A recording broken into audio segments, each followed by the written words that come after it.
Morocco सुदूर Africa में एक ऐसा देश जो 98% इस्लामिक है। आधे से अधिक भारतीयों ने इस देश का नाम ना पहली बार सुना होगा, परंतु यह देश फीफा वर्ल्ड कप के सेमीफाइनल में पहुंच गया। और भाई साहब, ऐसा होते ही वॉशिंगटन पोस्ट के इस फुद्दू जिहादर्नलिस्ट ने इसे इस्लाम की जीत बता दिया और फिर सेमीफाइनल में इस्लाम की हार हो गई।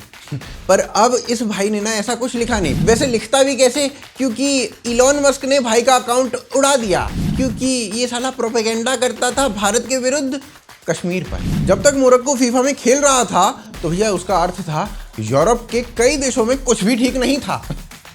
जब तक वो खेलता रहा तब तक फ्रांस, बेल्जियम, स्पेन या फिर अन्य यूरोपीय देश जलते रहे। तो अब चलिए आज इसी के ऊपर बात करते हैं। देखते रहिए आज की ताजा खबर।